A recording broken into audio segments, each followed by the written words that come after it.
The question is the law of God at odds with the emphasis of love in our Christian life? You know, there is a liberal Episcopalian priest, John Fletcher. Now he's backslided too. He declared as atheist now, so you can figure it out. But anyway, he wrote an interesting book called Situation Ethics. Apparently, it's quite influential at that time, but still influences, particularly the liberal theologians. He argued that there are no absolute laws or rules, only the general ideal of love, the practice of which depends on one's particular situation. That's why it's called situation ethics. He just totally discarded the laws of God and say that love rules overall, anything and everything. Just ask a question, what's a loving thing to do in this situation? It totally discards God's commands and all this. It's totally unbiblical.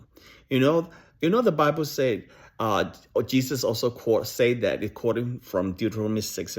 Jesus said, love the Lord your God with all your heart and mind. That's a command. Deuteronomy 6 as well, love the Lord your God with all your heart. Yes, it is all about love. Love is the greatest, no doubt, but that's a command in itself. It's a law. And then Jesus will say, love your neighbor as yourself. That's also a command. So you see, law does not contradict in Christianity, not a contrast. In fact, like Dr. Anderson in my class, Social Ethics, he said, it's actually very dangerous just to do things out of love. How do you define it? That's a really dangerous thing to do, because what's happening in the world today, you can see a lot of things happening. Some example, like mercy killing, euthanasia, to help people to take their lives in the name of love, to help themselves and help you, the relative, not to spare of the looking after an old man with all the sicknesses. But if overall, that objectively, that's a violation of God's law. You take away man's life. No one has the right, because take away man's life is killing. It's a violation of God's law. So ethics does matter. So in the name of love, to help the person, we kill him. So that's why it is so important. We need to understand that there is no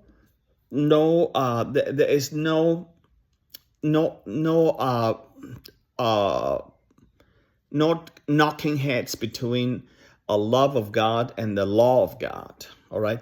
In fact, God is both the source of love and the source of law, which implies unity between them. In the real world, in the world created and governed by God, there can be no genuine conflict between observing law and practicing love. In fact, all this, love means the basis to love is based on the law of God. You can't just say love, but love how? How to love? You need law, that kind of thing. So our love for God involves obedience to his commandments. God's law shows us what love looks like in practice, both for God and for our neighbor. Love without law is not merely empty, but dangerous. Interpersonal relationships can be based on both love and law. None of this implies that love is nothing more than law. So that is law, love, and law.